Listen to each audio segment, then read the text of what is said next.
Oh my God, y'all. It has been a hot minute since I have been back on the podcast. So, welcome back. I appreciate your patience. I feel like one of the big topics that I always talk about when it comes to training is keeping your priorities straight and like knowing what is most important to you and what can kind of fall on the back burner and what you can do when you have time for it. And this podcast at this point in time is very much something that I do when I have time. And when I'm running the intensive, especially during intake, I just don't have as much time. So that's what I've been focused on. It's only been like a month or so, but I have definitely missed talking to y'all and getting a little bit more granular with some of these topics that I talk about on Instagram and through my email list and all that kind of stuff. So very excited to be back, and I definitely have like a treasure trove of topics to talk about and guests that I've recorded and still need to edit. So we will be like back on the Every Other Friday release schedule now that intensive is up and running. Things are all good there, and I have time to disperse some of my creative energies to the podcast a little bit more. So no big announcements other than the intensive is running. So if you're interested in how that is going, know that we are in like week 2. We're in week 2 of the Strength and Flexibility Deep Dive. So at this point in time, people have completed all their intake and prep work, which we do for 3 weeks leading up to the start of the deep dive. And now folks are backing off on some of that skill work so that they have ample time and energy to focus on our strength and flexibility deep dive. And we started contortion classes, like all the fun stuff is happening. I'll have some more announcements for you as we get more into spring here. But for now, we're just chilling and running the, well, not chilling, but chilling announcements wise and running the intensive. So that's what's going on over here. Today, I want to talk about how to split up your cross training, because I have seen this so often that people in the industry, my clients, training buddies, whatever, they go and they get their NASM or their ACE or their whatever type of certified personal trainer certification, and they end up a little bit more confused on exactly what to fucking do with their exercises, like what exercises go where, how do you even like design a training program. And I know because I was a dancer first and then a trainer, and I know that going into that journey, it feels like you're going to come out the other side like so knowledgeable about your body, like so confident programming things and being able to like support yourself in that way. But I think that especially if you do NASM, we just kind of come out of this with maybe even more confusion, because the exercises in NASM are just so weird. Like the whole like stability, hypertrophy, power, like hierarchy that they have is so odd. I don't know anybody that trains people on that progression, trains people in that way. I have not had any success training people that way or training myself that way. So if you got your NASM certification and feel more confused after, you're not alone. So I want to really simplify this, like how you can break stuff up, how you can create a training program that's going to support you based on the needs of your skill work and where you're at. So let's get into it. First of all, there is no perfect method for doing this. There's pros and cons to everything, and we're going to go through some of the positives and negatives of all these different ways that you can split up your training. But I just want to reassure you that if you are working off of a training program right now that you have organized in like a specific way, like maybe you're organizing things via lower body and upper body or push and pull, anything else that we're going to talk about today, and you feel like, oh damn, like I'm kind of feeling like there's some drawbacks to this, of like I'm, say that you're doing an upper body, lower body split, and if you hit all your upper body exercises in one day and then go to pull, you're going to be more fatigued in your upper body than your lower body. And some of the obvious workarounds are just to keep those upper body training sessions further away from your pull sessions. but that is a drawback if you teach a lot, if you perform a lot, if you just have to be in the studio like 4 or 5 days a week, or maybe more. That can be kind of a tough thing to work around. So just know that if you're running into problems like that, there's drawbacks to every way of arranging your training. And it's very possible that you're not doing it wrong. It's just, are you making the right sacrifices for how you want your training program to be organized? Because it might not be the best way to be doing it for you, but just keep in mind that every single decision is going to have pros and cons, like trade-offs always. So if you're just experiencing like that one drawback in that upper body, lower body conundrum that I just described, just know that, like, you know what, maybe that's just the specific drawback for the training organization strategy that you chose, and that's okay. So your decision of how you split things up is really just going to depend on a few things. One, your training level. Some things are easier than others. Your schedule, and what's most important to you. So I'm going to walk you through these 4 ways that I split up my training program with my clients. My training programs that I write for my clients. There we go. That's the sentence I wanted. Okay, so we're going to talk about upper-lower split, high-low split, posterior-anterior split, and the internal strength model. So 4 different strategies. We're going to talk about the upper-lower split first because I think that's kind of the most straightforward and probably something that you already know a little bit about. So there's a lot of benefits to splitting this up this way. It's really simple to execute. What's upper body? What's lower body? That's it. You can do this, you know, whether you're a certified personal trainer or not, whether you have like no fitness, you know, cross-training experience. This is probably the most straightforward way to do it. So that's one of the benefits for sure, is that like if you just need to do something and you just need to get in the gym and start strength training and you don't really need to think about it a whole lot, then this is a pretty good place to start. Just break stuff up, upper body and lower body. This split also creates a little bit more time between when we're directly training these tissue groups. So we do have a little bit more recovery time in between direct stimulus towards certain things. So for example, say you're doing just one upper body and one lower body day. If you do your upper body day on Sunday and then have a rest day on Monday and then do like lower body and teach on Tuesday, then you know, you have the whole rest of the week to recover from that upper body training session before you get back on apparatus. If you're a dancer, same thing with lower body, right? If you do lower body first in the week and then you have like pretty light days in the studio at the beginning of the week, and then things get intense towards the end, then that's like 5 days to recover from that lower body or upper body training session. So huge benefit. Even if you're doing it like more seriously, like you're doing a little bit more cross training right now, which we'll also talk about seasonality and kind of undulating through these skill and cross training focuses and things like that. Even if you're doing it twice a week, it's like that still gives you a lot of time to recover that particular half of your body before you get back into something that's going to put a particular amount of strain on that portion of the body.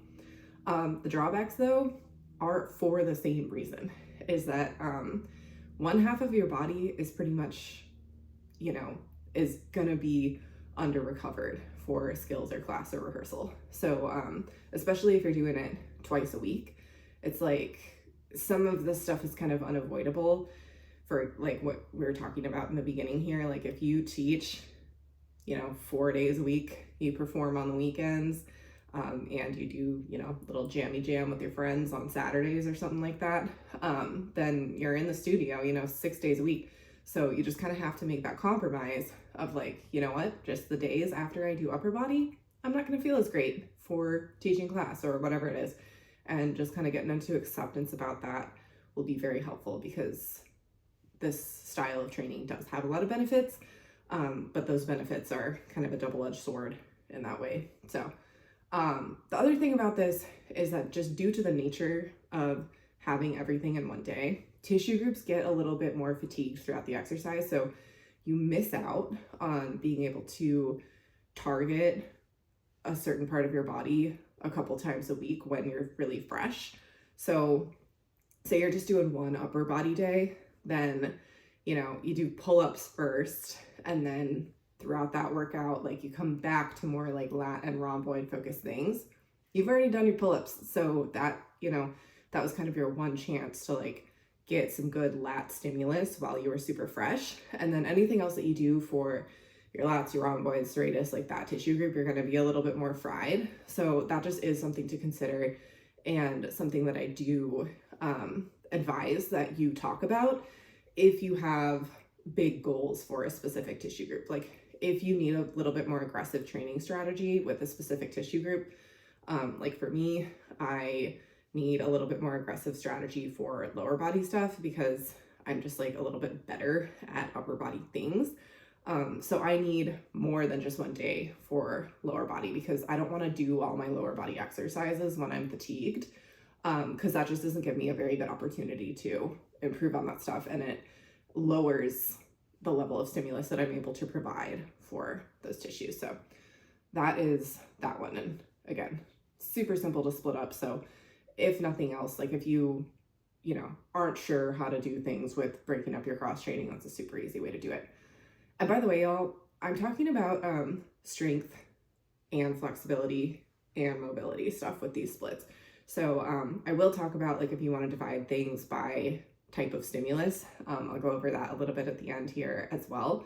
But for now, just while I'm walking you through this, know that I'm grouping this all together with flexibility, strength, mobility. So like in that lower body training day, we might do like a little bit of stretching, a little bit of mobility, lunges, hinging, thrusting, hamstring work, quad work, then more mobility, flexibility stuff to end.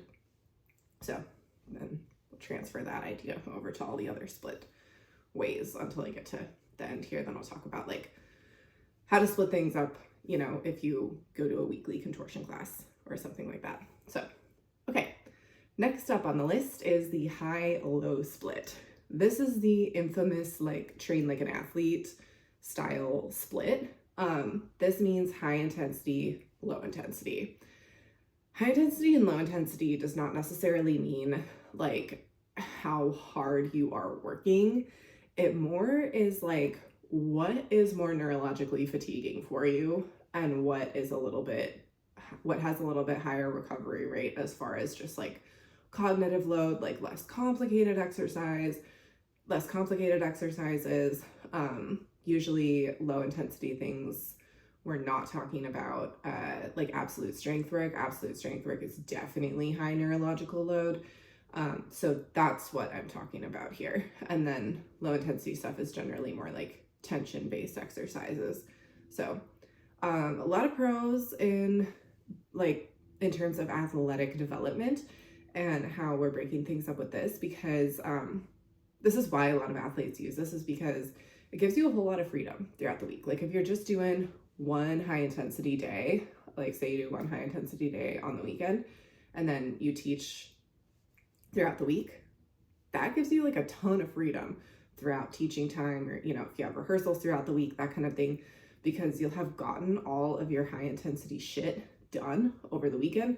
So then your lower intensity workouts, you can just slide that in like between your classes, or, you know, on a day when you have like a little bit less rehearsal or something like that. It just gives you a lot of scheduling freedom and a lot of like neurological freedom, because you really just have to like have that one day where you're like, okay, I gotta like hype myself up a little bit more for this one, and just like get it done. Like this is my like compound lifting day, this is my plyo day, this is my stuff where, you know, I'm going to failure, all of that kind of stuff. You get that all done in one day, and then, you know, or even 2 days can still be pretty easy to manage. And then your other day is going to be lower intensity, and just slide that right in with your rehearsals and whatever, and easy peasy, one and done. So the drawbacks of this though is, you know, all these are a double-edged sword, is that those high intensity days can be rough. Like if you had a rough week at rehearsals, like getting really close to show and all that kind of stuff, that high intensity day, it can be pretty hard to pump yourself up to do that, because it just requires so much neurological work to, compound lifts, like they're compound things, like all the joints are working. We're marrying all of the strength from all of the different tissue groups in our body, and that can just take a lot to execute. So there definitely is that to consider, is that, if you get it all done in one day, you're getting it all done in one day. The other thing with this though is that this is a little bit more of an intermediate concept, because intensities can be really tough to manage. And if you're not used to being familiar with your RIR, how many reps are in reserve, are you actually going to failure? Are you not? Your RPE, what is your rate of perceived exertion? How hard are you working on some of these compound lifts? If you're not used to that, the high intensity, low intensity days can kind of both become moderate intensity days, and they don't really do their job. So this, there's definitely a learning curve with understanding exactly what your intensities are. So it's not like you can't do this if you're a beginner, but just understand that going into it this way, there is that learning curve, and that if things feel a little bit mushy with the high intensity day, I don't think I really exerted myself as much as I could have, or maybe one of the more lower intensity days or moderate intensity days turn into high intensity days accidentally because you overshoot the mark. There is that risk that you'll be a little bit under recovered because you did a workout that was meant to just be a low intensity thing, slid in with rehearsals or teaching, and then it became a high intensity thing and you're trashed for rehearsals. So there is always the risk of that. And then, of course, undertraining and overtraining are actually not opposites, they're synonyms. Because if you're overtraining in what was supposed to be a low intensity workout, you're going to be underperforming in rehearsals or class or whatever it is that's most important to you. And then on your day that's supposed to be really high intensity, maybe you're not recovered yet from that low intensity, I'm using scare quotes, workout, and you become undertrained because you're not reaching the intensities that you meant to in that high intensity workout. So it is a skill. Cross training is a skill in itself, and managing intensities is a skill in that self. So something to keep in mind with that. Okay, moving on to the posterior and anterior split. This is push-pull. So front of the body, back of the body. Back of the body stuff is posterior chain, pulling stuff. Front of the body is anterior chain, pushing stuff. The pros of this is that the load gets dispersed from head to toe essentially on both sides of the body. So this can be really great if, you have a heavy teaching or rehearsal schedule and you need to just disperse the load. And if your style of dance or pole or aerial or what have you is pretty full body, then I know there's some of us that just leg hang all damn day, and it's a little bit more lower body bias, and don't really use upper body a lot. It's just your style of dancing, which is totally fine. But if you don't have that, if your style is a little bit more full body and you're never really biasing one half of the body, this is a really cool way to disperse the load across yourself, split yourself in half from front to back, so that no particular tissue group is ever going to be totally trashed. So this is a great way to disperse some of that, so that you're never totally fatigued in one particular tissue group or joint or anything like that.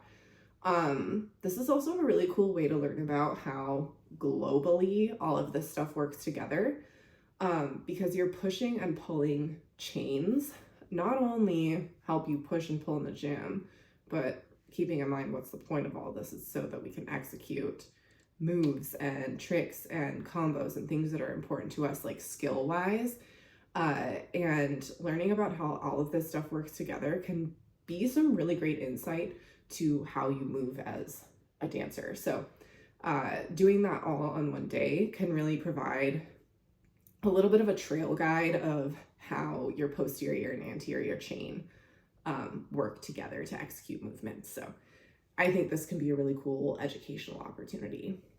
That being said, sometimes this does get done incorrectly. Because I know I said like that we're doing this as if we're split, you know, down the middle, like laterally splitting our body. But there are like a couple of outliers in this situation. Like for example, your biceps are definitely a part of your pulling mechanism, right? Like if you pretend to row right now, put your hand on your bicep and feel how that bicep is a piece of what's helping your posterior chain.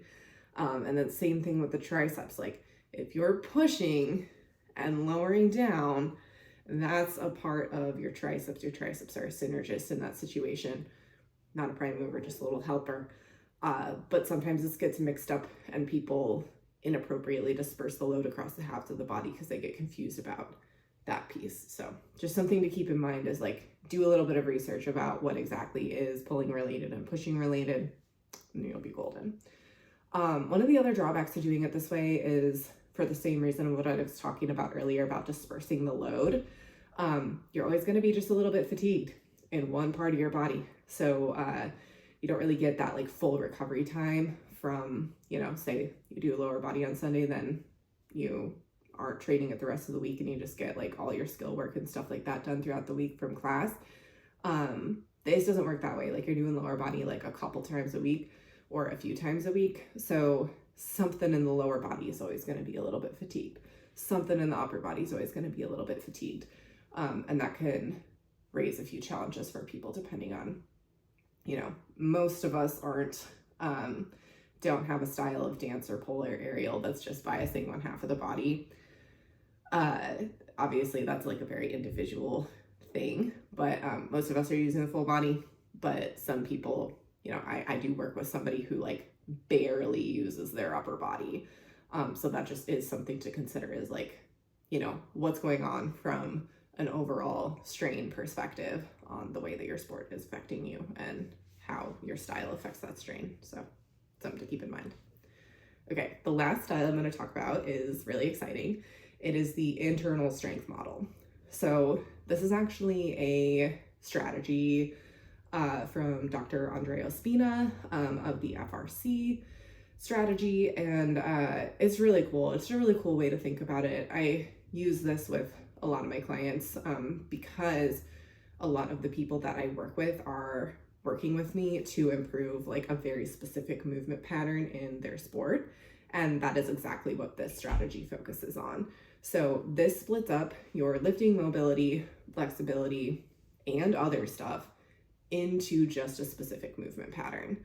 So it's really exciting. Like this allows us to have just like a shoulder internal rotation day, and we just train IR and all the tissues associated with it. So just a little example of like what that might look like is, so we might start with some shoulder internal rotation pails rails, and then we might go into, you know, some lift offs after we've broken open that range, and then we continue like building up the stimulus, and then we go into some sort of strength exercise that brings us into internal rotation under load. So perhaps in this case we do some dips, and we get some extreme load on the shoulder internal rotation, and then we might load it and do some like accessories, you know, holding a kettlebell, bringing ourselves into shoulder internal rotation, or like loading up with the cable stack and doing like eccentrics into internal rotation, or reps, something like that. It's very cool. And then if you are super advanced with it, you can even add on some more types of stimulus at the end, and do like some acceleration work. And perhaps you're like practicing bringing your arms behind you very quickly, or practicing accelerating through shoulder internal rotation. If you're watching the YouTube video, I'm mimicking how that might happen.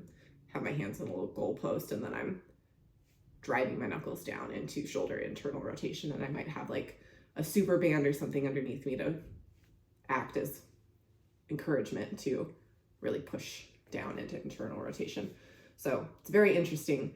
It's a super interesting concept and also very educational. You can learn a lot about your movement patterns and how your joints work and what specific movements target that specific joint by training this way. I think it's super cool. So benefits of working this way is it allows for many different types of input to a specific joint. So like I said, working through that example of shoulder internal rotation, like we're doing it all. That shoulder is going to be able to produce a lot of different types of adaptations and express a lot of different types of qualities because we've trained it through flexibility, mobility, strength, acceleration, all of that kind of stuff. So that shoulder is going to be super resilient, and we're going to have a really, really good relationship with that shoulder. So it's a pretty aggressive strategy. So if you're somebody who's like, you know what, my shoulders suck and I really need a day where I just like focus on allowing my shoulder to do a bunch of different types of shit, this would be the way to do it. Other benefit is that that tissue group or joint gets worked just like once a week. So we have that benefit again of that full recovery. So, you know, if you're a straps person and you're in internal rotation of the shoulder a lot, then it's like, if you do that shoulder internal rotation just once a week, it makes it pretty easy to keep that training day like far away from classes and teaching and rehearsals and all that kind of stuff. So the drawbacks to this though is that you're not going to get that full body benefit from these other types of training, because if you're breaking it up by, say, shoulder internal rotation, spinal flexion, knee extension, and I don't know, let's go dorsiflexion, you know, that's 4 training days. That's not really full body. Like all your tissue groups aren't going to get hit. So this is not really a good way to like get stronger overall. This is a good way to really hone in on like specific joints and tissue groups and getting really strong in like an extremely targeted way. So stuff's gonna get neglected. So do not go into this model thinking like, oh yeah, like I'm gonna, you know, create a training day for like every single joint movement or like every single tissue group.